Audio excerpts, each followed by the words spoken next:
Can I go get a box of Kleenex? C'est mon frère. Tu peux me donner une boîte de Kleenex? Il y en avait ici, là? Il y en avait 3.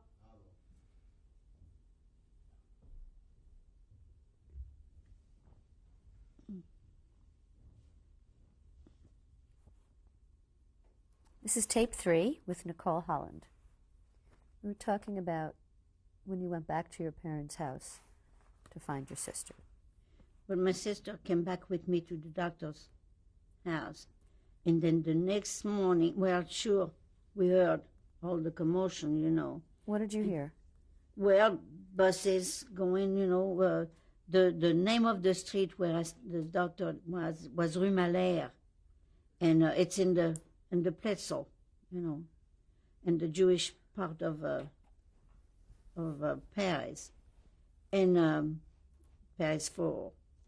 Anyhow, we heard buses, and so Robert came and said, come knocking at the door early in the morning and said, don't come home.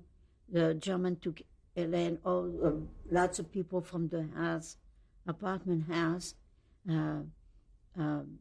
You cannot come home because they're looking for you. And they asked my mother. They asked for Ellen and I. Why? And because we were still on the Polish paper, you know. I mean... What about your parents? No, they didn't ask for my parents. They just asked for Ellen and I. And so Ellen turned around and she said, I'm here. And they asked for me, and my mother said, she's not here. She didn't come in last night. And he said, where was she? And she said, I don't know. I don't know where she is. She didn't come in last night. You think my mother would go and tell them where I was? So anyhow, Robert came and said, don't come home. How did you react to this information? I just don't want to think about it. But he was so nice, and he said, do you have anybody outside of Paris where you can go and stay? Who said this? He said, the doctor. He said, you cannot stay here. Do you have anybody? And I said, yes. One of my sisters lives in Melun. She put her little girl in a Catholic farm, you know, for the people to take care of her. And she was working, and she stayed in Melun since her husband was prisoner of war, and she wasn't getting very much money, you know, for her and her daughter to support. So she did have to go to work. So I said, yes, my sister is in Melun. So he said, take the star off of your jacket and come with me. And he took me to the train station, paid my ticket. All I did have is the clothes, you know, I was wearing, and put me on the train, and I went to my sister. Did you ever get to see your parents again? Oh, yes. I stayed with my sister about 10 days, I think, and then I told her, I said, I got to go home. Did he communicate to your parents what had happened? Well, yeah, sure, he told my mother where I went, you know, and my mother knew where I went, and then, well, Madeleine was still with me before she got home. She knew I was going to Melun, and Madeleine is the one who told my parents he was taking me to the train station and was going to stay with Amy for a little while.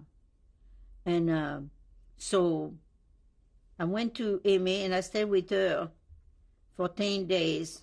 And I told her, I said, I cannot stay here anymore. Naturally, I was wearing her clothes. And, you know, I didn't have anything. So I come back to Paris. She bought my ticket back to Paris. And I come back to Paris. It wasn't too far.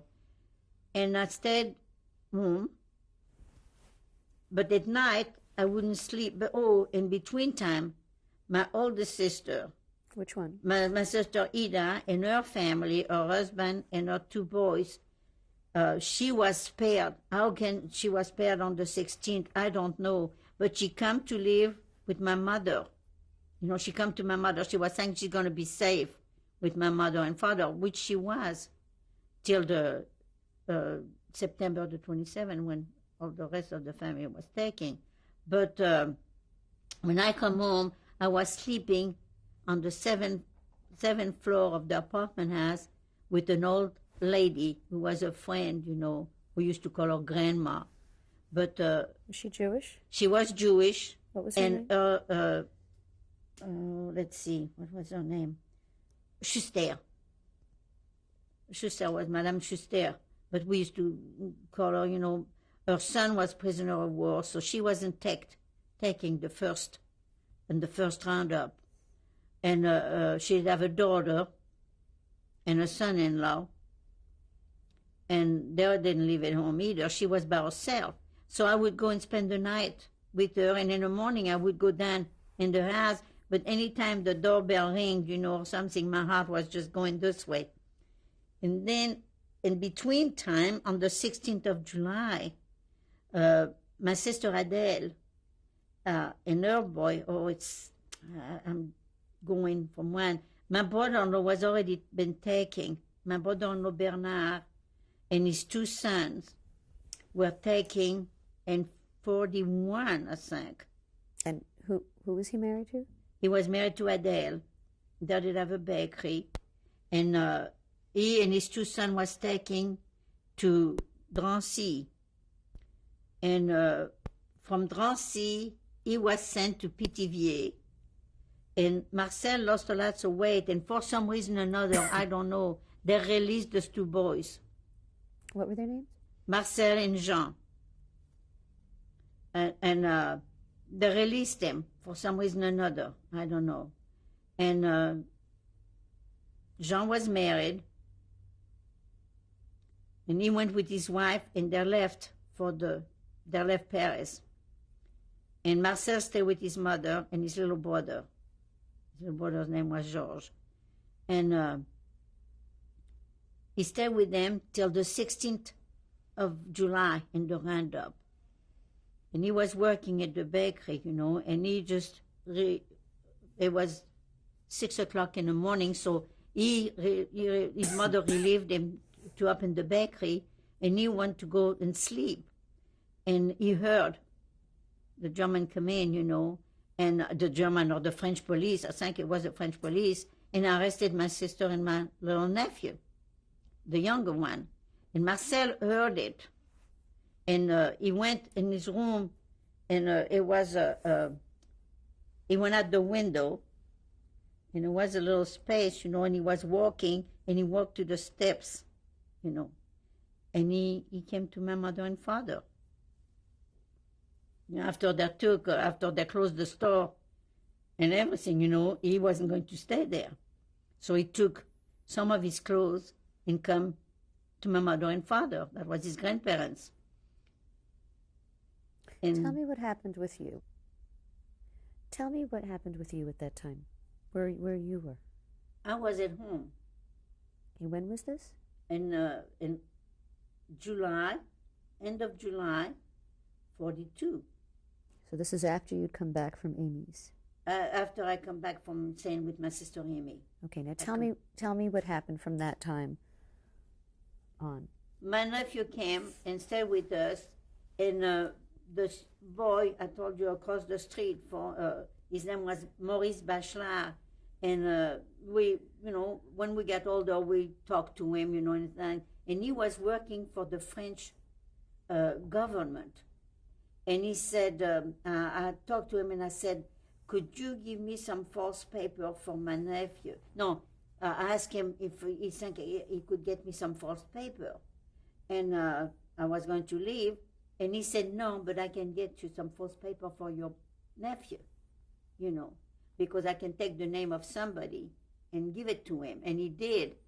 And so on August the 4th, 1942, my nephew and his sister-in-law's cousin, her family was taken, and she was left alone, and she came to the house too. We left, the three of us left together. I left on August the 4th. I cannot forget this date because too many things happened on August the 4th. On August the 4th, 1942, is the last time I saw my mother.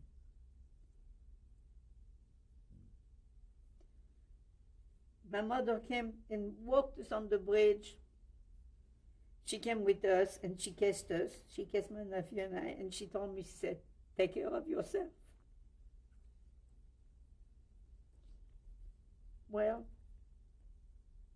we took the train We took the stars off, naturally. But Paulette, her name, this other girl was named Paulette. I cannot remember her last name. But she did have a Catholic friend, very close Catholic friends. And she gave her, Paulette was French, she was born in Paris. She gave her birth certificate. And she gave it to me. And this girl's name was Pierrette Nicodème. And from then on, I was Pierrette Nicodème. I left my identification paper at home with my parents. And I become, with this birth certificate, it's all I did have to show. So we took the train, and we were going, well, I forgot to tell you, France was divided in two parts. The German occupied one part of France, and the southeast and southwest of France was unoccupied. They did have a zone of demarcation, how do you say that? Une zone de démarcation, a border, a borderline. And you did have to cross this borderline. It wasn't always the same place, but we took the train and went to Bordeaux. Okay. From Bordeaux, we took a bus. In between, my nephew found out by somebody of his friends or something before where he can go to the little town. It was still occupied by the German, but it was a small town. He said, go in this cafe and ask for two of the young boys there in the cafe who used to come in.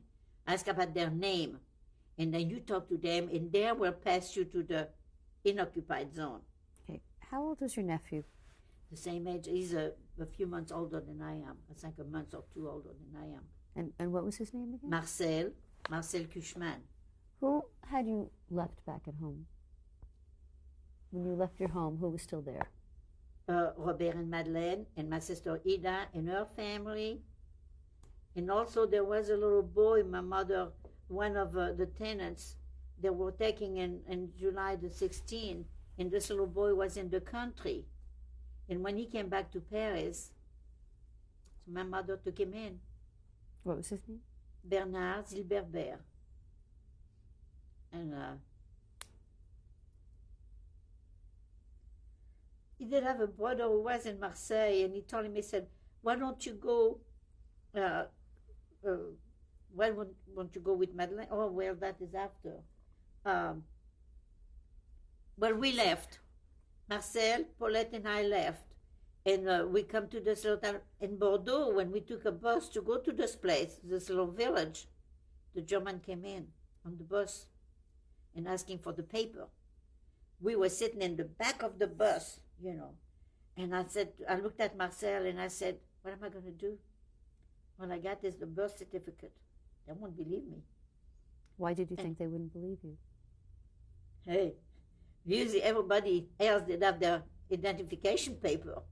I didn't have. I just did have this birth certificate. So they came and asked, and I mean, it was Germans. They asked, and they came in the middle of the bus, and they turned around and left. So I turned around to tell Marcel, I said, it's not our turn today, and the bus took off. And we went to this little town, and we went into this cafe, and this man said, well, they will come in about 6 o'clock, or 7, I don't remember exactly what time those two boys will come in. And they came in, and they said yes.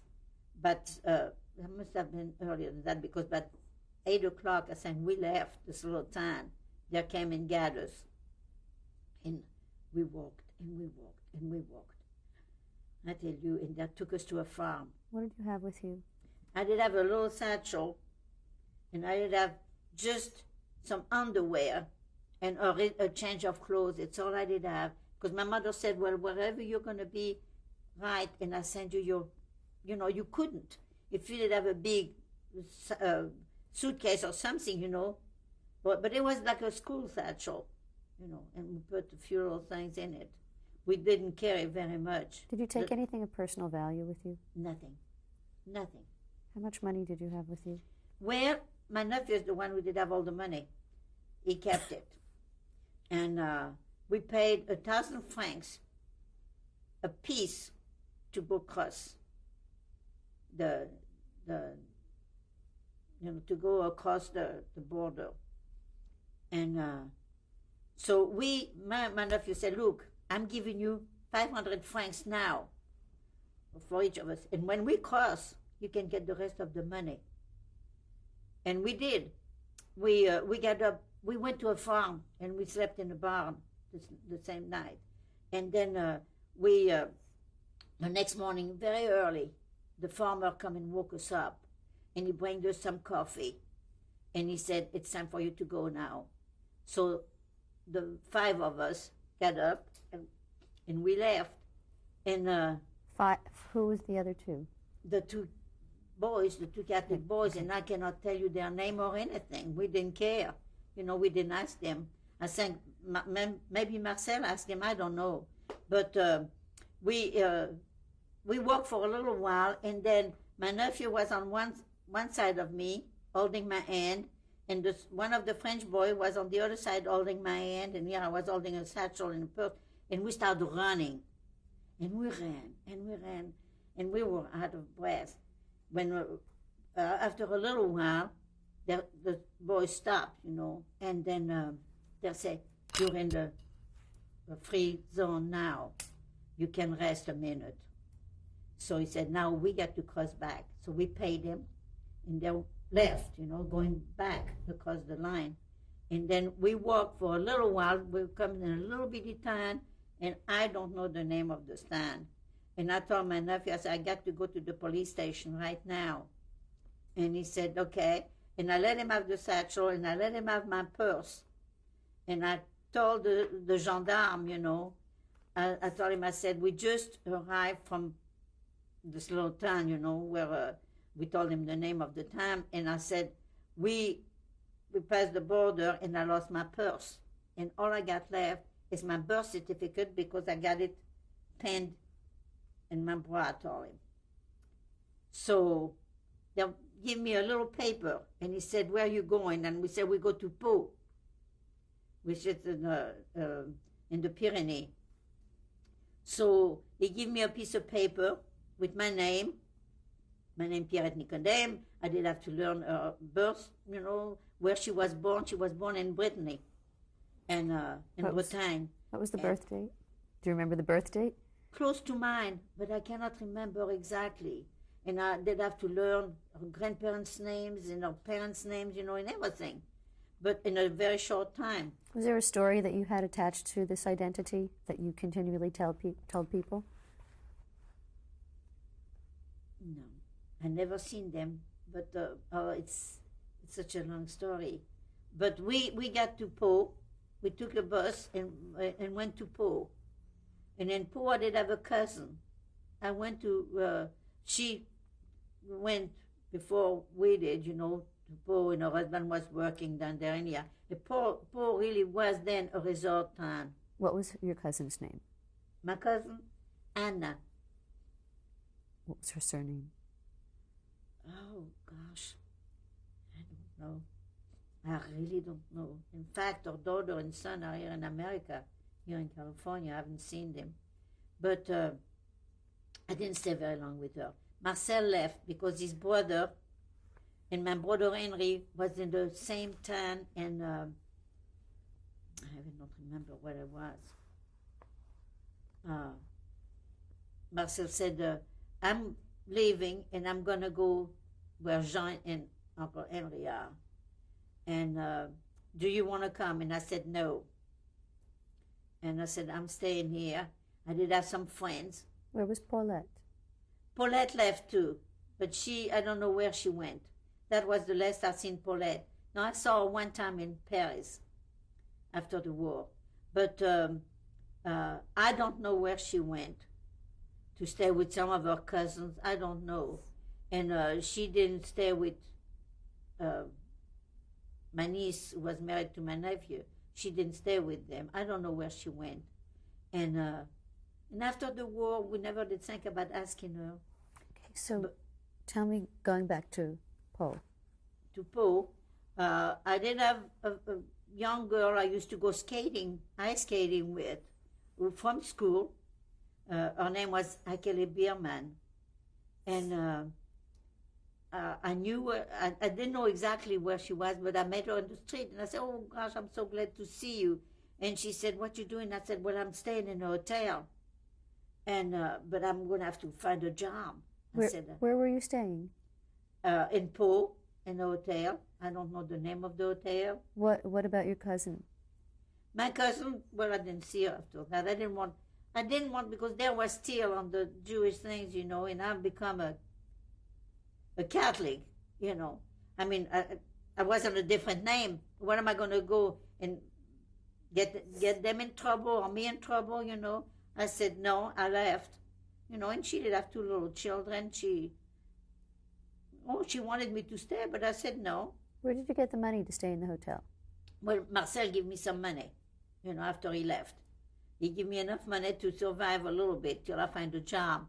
And then she said, my parents are here, my sisters are here.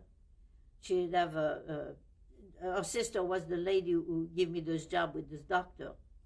And so she said, come on home with me, So I went home. And then she did have, her sister did have, it's complicated. Sister-in-law was there, and her husband was a prisoner of war, and she did have children, and she needed somebody to take care of her children, So she took me in. And I stayed there from August till October. What was her name? Her name I don't remember. I really don't remember, and I don't remember the name of these children either, because I never seen them again, But I stayed with her for 2 months. What did you do while you were there? Beg your pardon? Tell me about your experience, your stay there. Well, I was taking care of those 2 children while she was going around or meeting friends, or I don't know what she was doing, but I stayed with her, and I stayed. She fed me. She didn't pay me too much, but at least I did have a roof over my head, and I would have food, I could eat, and I enjoyed taking care of those 2 little boys. And then in September, end of September, there was quite a few young people I knew from Paris in Po. And I went to the public place one day. I was walking with those 2 kids, and one of the friends of mine stopped me. He said, "I'm going to tell you something, but please don't start crying, and don't do nothing." He said, "I just saw one of your cousins, and your mother and daddy was taking,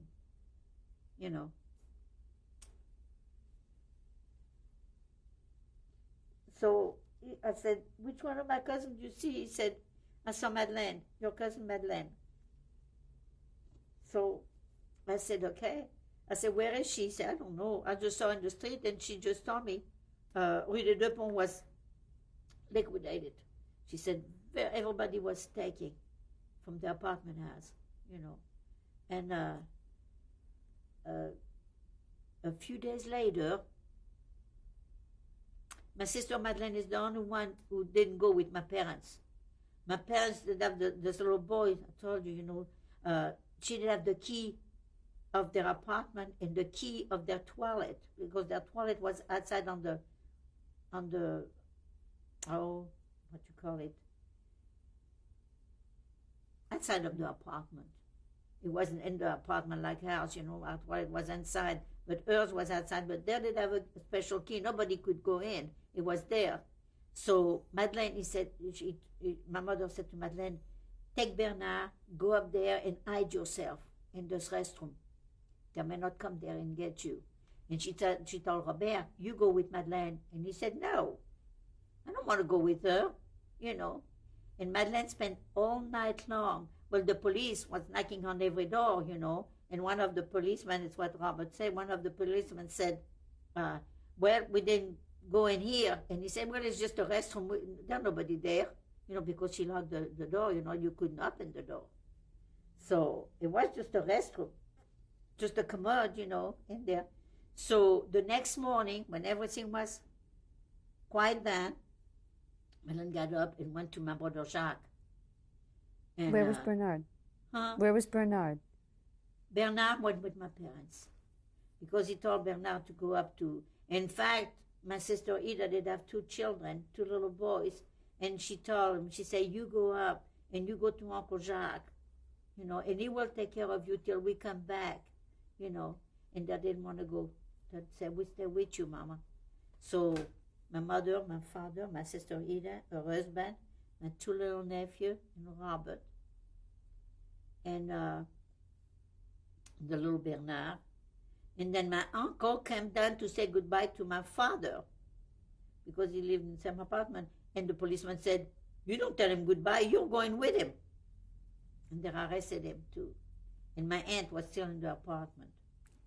How did you react to finding out this information? How would I react? I cried. What would I do? I cried. And then I think a week or 2 after, I never did get my clothes. But they let me borrow some of her clothes, and I did have a little money to get me some underwear and, and a little few things. And then my sister Madeleine came to Pau. And then she told me what happened. And she said, I'm not staying here. I'm going to Marseille. She said, Henri Zilberber, which was the little Bernard's brother, was in Marseille. And he said he probably can take care of me because he was older, an older man. What was the political status of the south of France, the southern part, Free France, at that time? At the time, I don't know. I mean, people was going their own way, and I never was interested in politics or anything. But I mean, what was there any threat? No, we didn't think there was. No, we were free. I mean, it was great. There was no. They didn't think the German would come in. I mean, that was it. It was divided. But how did the French treat you there? They treated me fine. I was Pierrette Nicodème. How did the French treat Jews in south of France? And were you ever afraid of being discovered? Well, I said, if I'm discovered, I'm discovered. But no, I wasn't really in touch with anybody. I didn't have any friends or anything, besides the Jew people I knew. No, I never did make any friends in Pau, besides the Jewish people. And which I don't know what they're done after I left Pau, because they all come back to France after the war. So I think they may have gone to Switzerland or Spain. I don't know. But anyhow, when I left Pau, Madeleine left before I did. And I said, well, I just got Madeleine. I may as well stay with her, So let's be together. When was it that you went? What month? Madeleine went first. She went to Marseille a few days before I did. What month did you go to Marseille? I went to Marseille in late October. Of what year? Of 1942. What happened when you arrived in Marseille?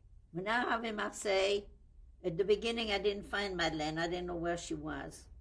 And then I was walking in the street, and I met an acquaintance of mine. She wasn't really a friend. She was an acquaintance, I know, because her cousin was living in her apartment house, and she would come, and several times, and we would talk, but we never did become friends because she was living on the other side, of Paris. But every time she would come, I knew this girl, and I met her in the street, and I said, oh, I'm so glad to see you. And she said, I was telling her all the story, and when her cousin was taking, and all the family, they was from North Africa. What was her name? Her name was Renée, but her cousin's name was Arous. They lived in our apartment house. Okay, we're going to stop and change tapes. Again?